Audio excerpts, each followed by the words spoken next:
wabarakatuh.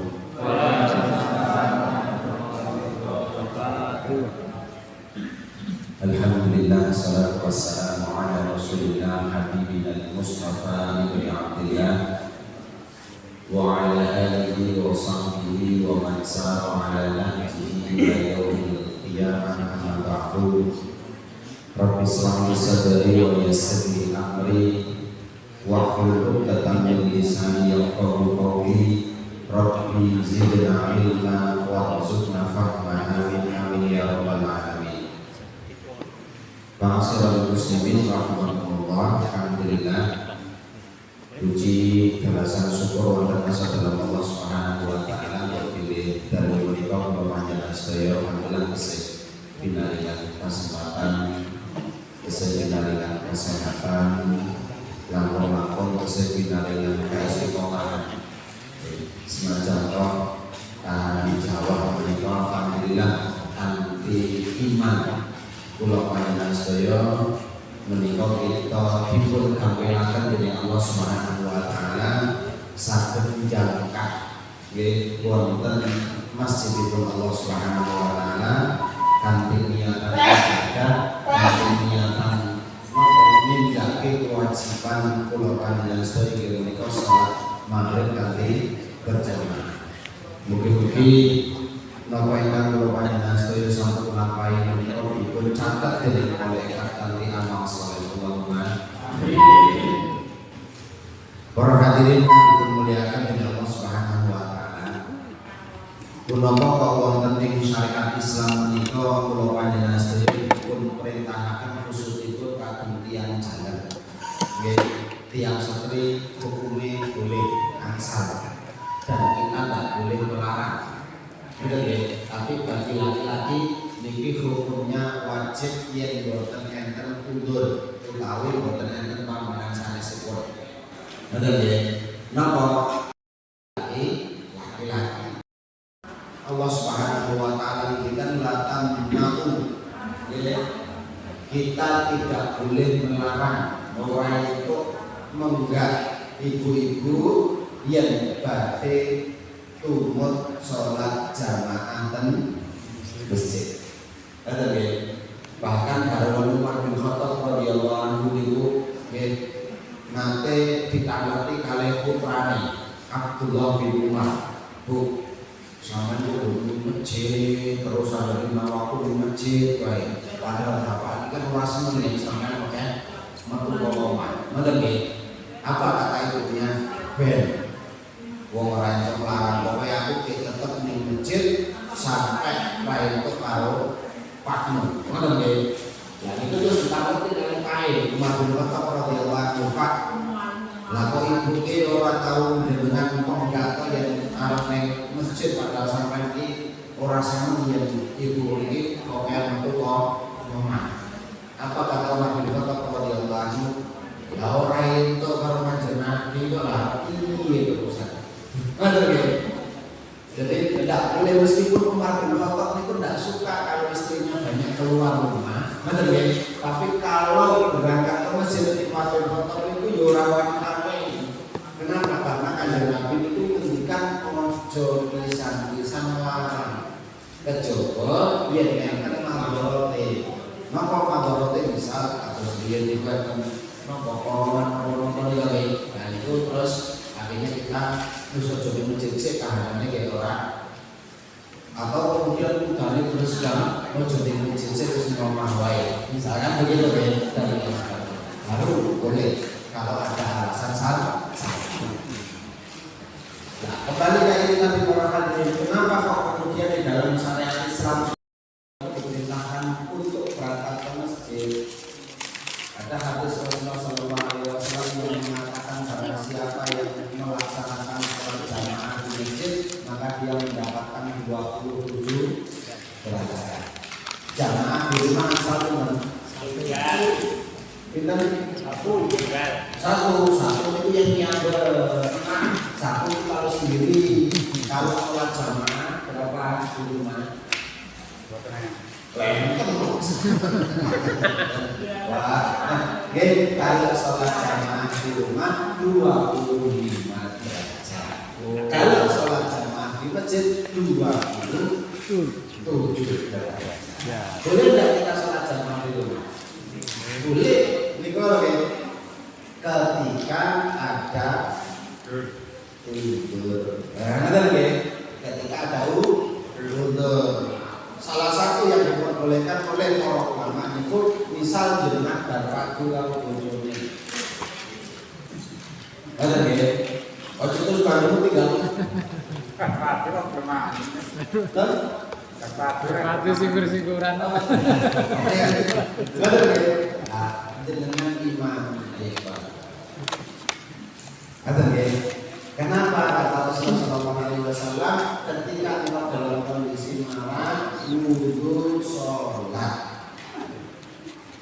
Ada nggih? Disuruh keduaan wudu sholat. Dan fadilah salah satu dari sholat jamaah itu kan nggak api. Kan ada nggih?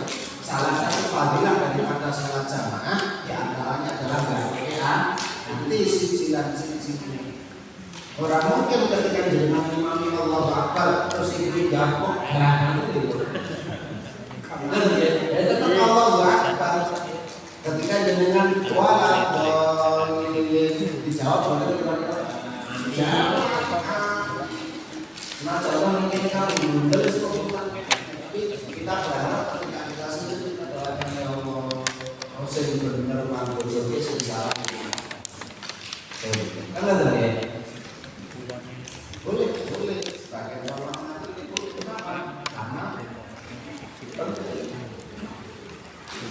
orang hadirin yang dimuliakan oleh Allah Subhanahu wa taala. Maka itu yang pertama. Hadis yang kedua Rasulullah sallallahu alaihi wasallam mengingatkan inna al-abda la yusalli as-salata illa ma kana ala usuha au tumuluha au subuha ila akhir au nisfuha.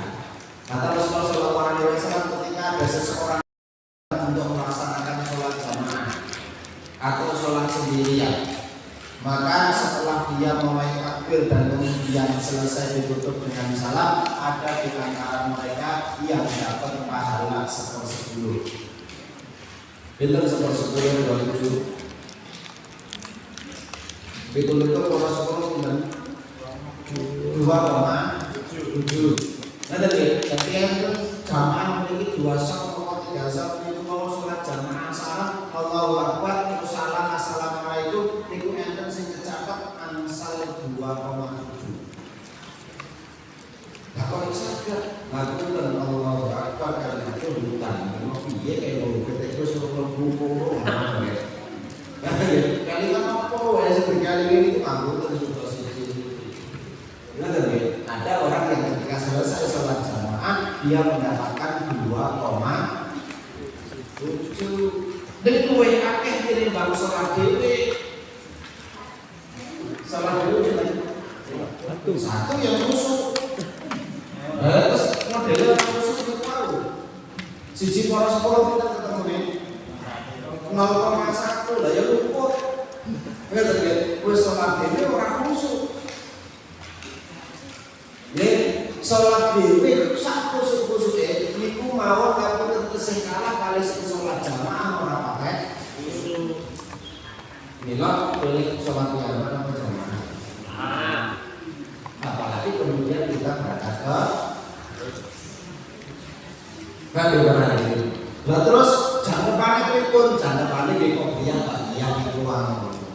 Ngerti ya? Jangan panik misalkan kapun kita sholat jamaah itu belalah kok 2,7. Nah terus supaya jangkep itu kok beli agak yang itu tinggal jangkep dari kanjeng Nabi kan. Ya wis sholat dhewe, aku terus sholat aku kok beli agak yang lainnya ngoten ya. Terus baru dimone Allah mlebu swarga. Ngoten ya. Ya Allah rezekine lancar. Kira-kira itu langsung dijawab. Jawab. Kita koreksi dunia itu kan tahu ya. Dikoreksi awak deh, kali ya benar nanti.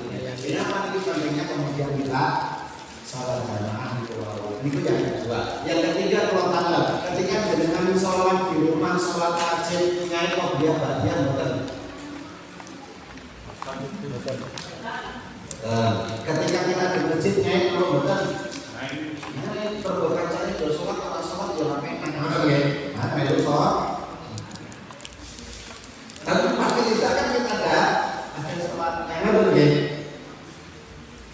Kenapa? Mereka ngapain itu kadang semangatnya dari bawah. Inilah kemudian akan fadilah dari sholat. Maka para hadirin dimuliakan Allah Subhanahu wa taala.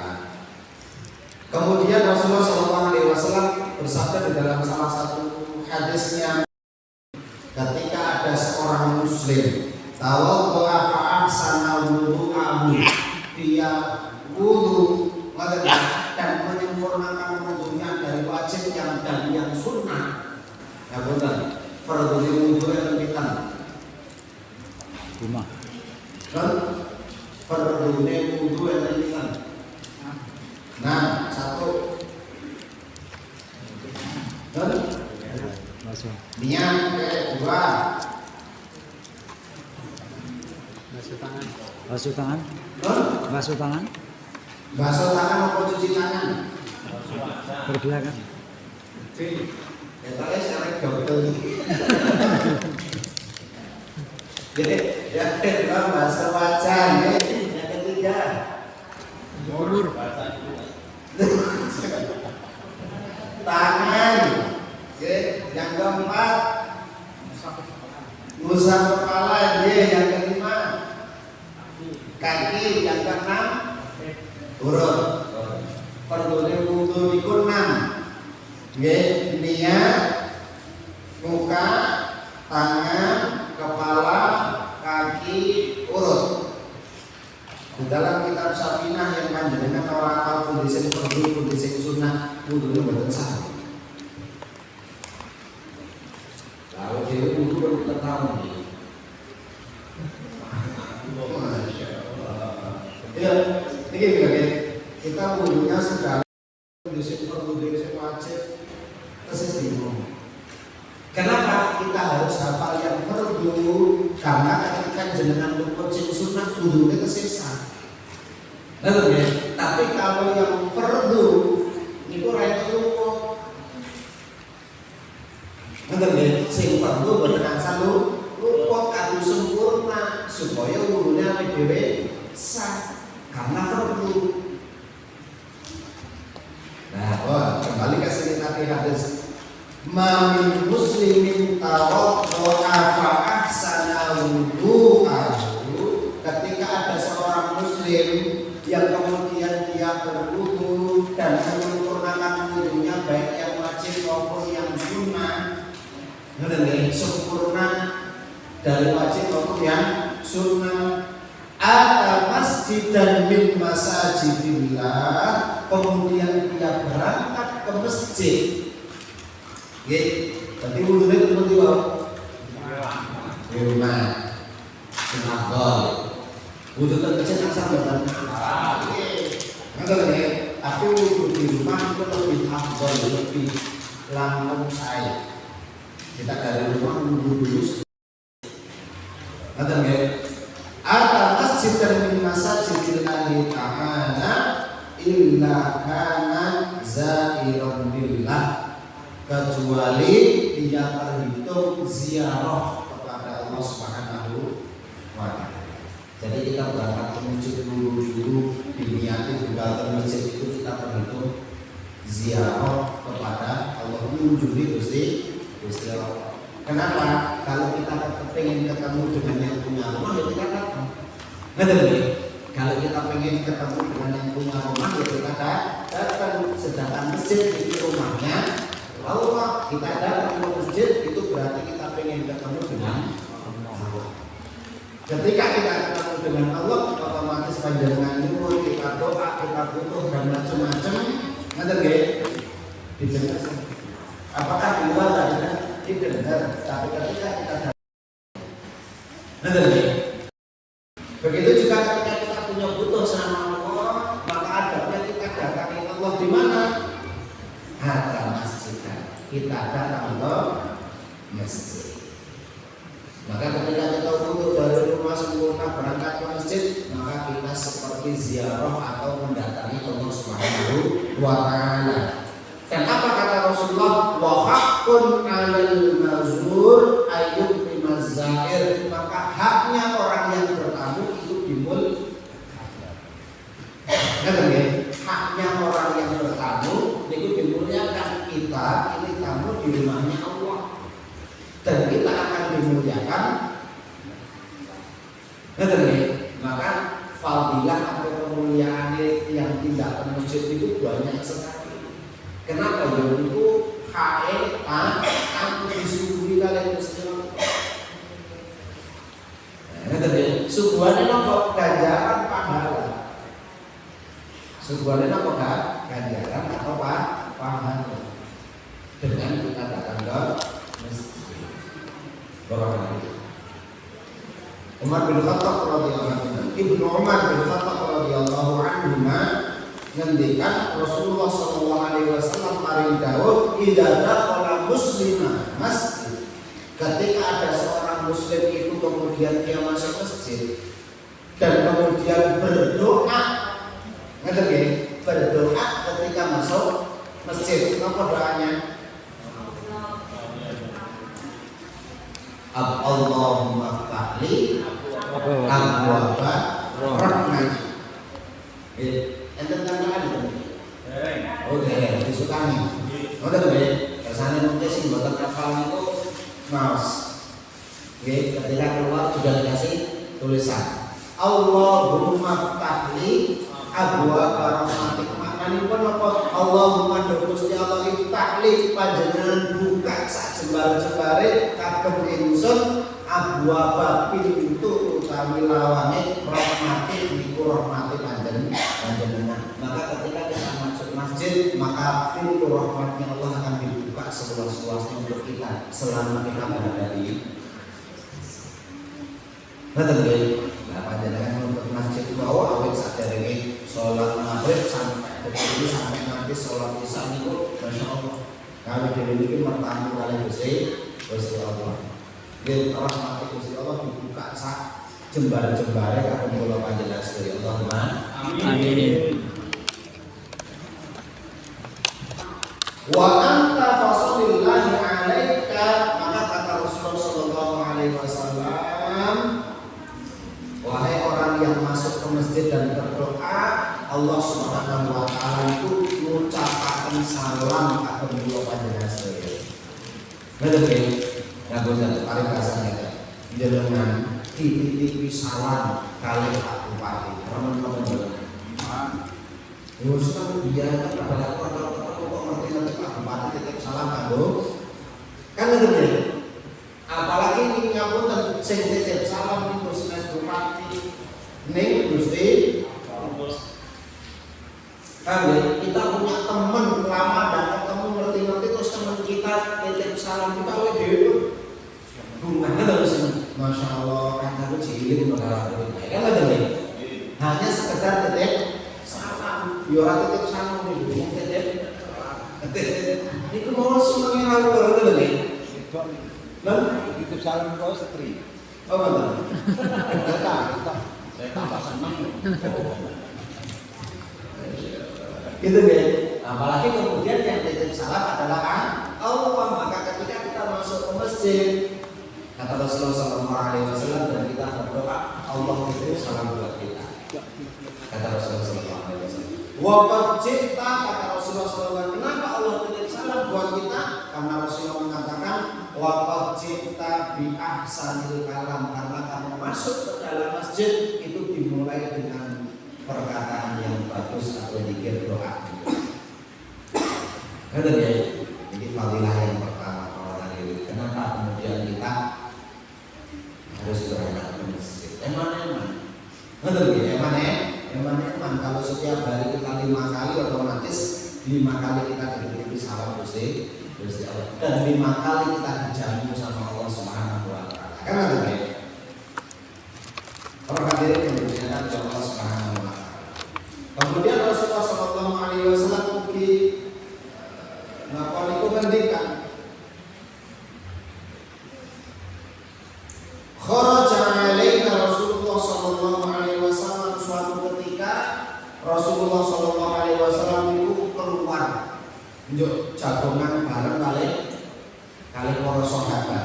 Wa nahnu sadaqun, dan para sahabat ketika itu lagi kumpul wong itu. Ketika ada kumpul-kumpul sahabat di masjid, waktu itu kanjeng Nabi mentalur kalau kumpul ya tak melu jagon. Kanjeng Nabi jagongan kali para sahabat.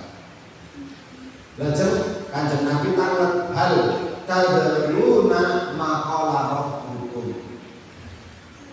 Yang niku wau ditakoki kanjeng Nabi. Sampai ngerti ora? Kira-kira iki Gusti Allah ki ngomong piye?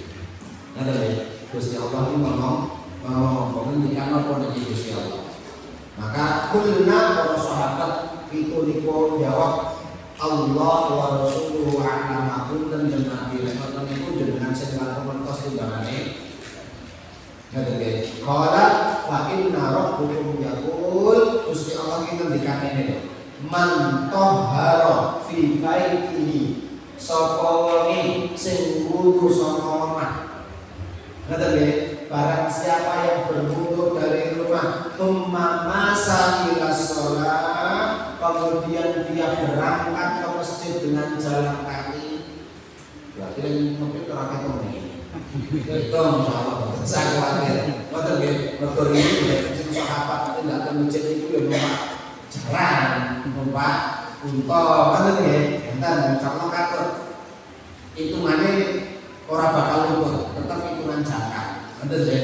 Betul saya khawatir nih kedok muter piro niku mboten. Pokoke sing itu malaikat pirang jangka ngono. Insyaallah hitungannya malaikat betul itu. Nggih, man tahara fi baitihi sinten kemawon ingkang wudu saking dalem saking griya tumma masa ila sholati, kemudian dia berangkat ke masjid untuk menunaikan salat takliman kanthi niatan ngagungaken hakillah utawi hake Gusti Allah, hake Gusti Allah napa hake Gusti Allah diibadahi. Karena ini berangkat ke masjid kanthi niatan nindakake hake Gusti Allah. Wa rahman fiha wa itharan laha, ya kanthi niatan ingkang saestu, pengorbanan yang luar biasa. Falahu indi ahdun ala u'adzibu ada abadan. Maka kata Allah Subhanahu wa taala, saya berjanji kepada orang yang seperti itu, yang suruh dari rumah berangkat ke masjid kanthi nindake hak Gusti Allah niku wau, janjine Allah niku la u'adzibahu abadan, ora bakal tak siksa salawase. Iki janjine Gusti Allah. Penting niate ten masjid niku nindake dawuhe Gusti Allah. Betul nggih? Niate nindake dawuhe Gusti Allah, mongko Gusti Allah janji la u'adzibuhu abadan. Abadan itu selamanya. Ora bakal tak siksa salawase. Iki jaminan saking Gusti Allah. Mila awake dhewe iki kadang ngoten nggih, panjenengan tidak ke masjid ngeten iki alhamdulillah dewe ada jaminan saking Gusti Allah. Ngoten nggih, ada jaminan saking Gusti Allah. Ora dhisik. Atau kemudian Rasulullah sallallahu alaihi wasallam menunjukkan man ghada awraha. Nggih. Ilal masjid, barang siapa ghada awraha di pagi hari atau sore hari dia berangkat ke masjid, a'adallahu lahu fil jannah, Allah menjanjikan kepada orang itu di surga manzilan kullama ghada awraha. Rumah setiap dia pulang pergi ke masjid. Loh, masyaallah Quran itu. Kita berangkat ke masjid, kapling siji. Nah, budal meneh, kapling meneh. Terus aku main kira. Badan sange kok pokoke ora gitu malah hasil kok.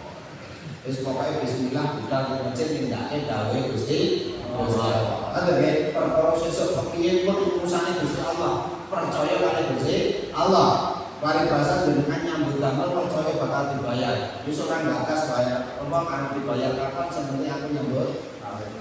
Ya ngoten nggih. Ya bayaran telat ya maksudnya sudah tapi Allah Subhanahu wa taala buatan kalau Allah sudah janji pasti kan nggak nih. Dan ini akidah. Dan ini keyakinan ketika kita berangkat ke masjid kita yakin kita mendaki dawuh Gusti Allah, Allah pun janji orang bakal diadab, Allah ugi janji diparingi kapinan utawi beliau wonten suara Allahumma amin. Niki lah alasan kenapa kita harus berangkat ke masjid. Eman. Nggih, jenengan bangun omah ten dina niku mau gak nabung pinten taun. Wonten mawon sik direwangi poso njuntuk wale kakaruan. Ngoten nggih. Dan kita dijanjikan Allah ten swarga griya niku salah satunya adalah dengan kita berangkat ke masjid. Para hadirin yang dimuliakan Allah Subhanahu wa taala. Maka suatu ketika nalikane Kanjeng Nabi niku Isra Mi'raj, Isra Mi'raj niku ketika Kanjeng Nabi niku Mi'raj niku berarti saking Masjidil Aqsa ninggalkan Rasulullah sallallahu alaihi wasallam niku didhawuhi kalian Gusti Allah. Hal tadri fima tahtasibul malakul a'la. Nih, wahai napa niku Muhammad, apa sing ndadekake malaikat niku repot? Napa nggih? Sing ndadekake malaikat niku repot, seneng direpotke. Maka qala la Kanjeng Nabi ngendikan mboten ngertos Gusti. Qala fil kafarat wa darajat. Malaikat niku seneng direpotke yen kongkon nulis pangapurane dosane menungso lan derajate menungso. Niku seneng diarani malaikat yen nulis kados ngoten. Ngoten nggih. Kila fama iya lajeng Kanjeng Nabi ngendikan, lho sing ndadekake ngapurane kaulane panjenengan niku napa Gusti? Sing ndadekake munggah derajate hambane kaulane panjenengan niku napa Gusti? Amal kafarat sing ndadekake dosane kaulaku niku iso bobrok kabeh niku al-wudu bil ma'il barat inda syabarat, yaitu wudu dengan air dingin pada waktu musim. Nah, nyata tinggi, nyata tinggi. Dan ini aja wudu motor itu ya semua layaknya. Kampung mana pasawai bergas motor itu di bawah banyu suarakan. Tapi ternyata ketika kita tetap wudu senajan adem. Nyata tinggi, senajan dingin adem ayam. Jek nekat wudu perlu sholat. Maka itu yang menggugurkan dosa kalau panjenengan sedaya. Makanya di dalam doa kita di akhirnya itu ada bil ma'i wasalji wal barat. Ngerti nggih? Barat niku adem niku kuyo salju niku es, barat niku adem. Ngerti nggih? Maka rasa dingin yang kita lawan untuk menunaikan haknya Allah itu menjadikan kafarat utawi gugure dosa kula panjenengan sedaya. Niki kafarat. Wa naqul ada ingkang nomor kali sing dadake dosa kula panjenengan sedaya menika saged gugur bobrok niku naqlul ada ilal masjid bil jamaah. Naqlul ada niku nglangkahke kaki menuju ke masjid untuk menunaikan sholat jamaah, maka itu menggugurkan dosa. Betul ya? Itu menggugurkan dosa. Ketika intidarus sholat, batas sholat, sing menggugurkan dosa niku awake dhewe rampung sholat maghrib ngenteni sholat. Nah, ngeten iki, nggih sholat maghrib pun rampungan. Sinambi menggo sholat isya pengajian. Maka selama kita duduk di masjid dari mulai awal dibuka sampai nanti ditutup, karena kita punya niatan khususan menunggu sholat isya, maka nunggunya kita niku nggih sakdalune kula panjenengan sedherek salat itu dosa kita gugur. Makanya kalau Umar bin Khattab radhiyallahu anhu niku ngendikan, uripe wong muslim niku ngenteni salat. Ngoten nggih, uripe tiyang muslim niku mau ngenteni salat. Salat subuh rampung ngenteni salat zuhur rampung ngentosi salat asar, asar rampung ngentosi salat maghrib rampung ngentosi salat isya rampung ngentosi salat subuh pun wonten terus murid ning sinambi ngentosi niku ya enek sing nganggo gawe, enek sing crita, enek sing ndruneng, enek sing dolanan, enek sing macam-macam.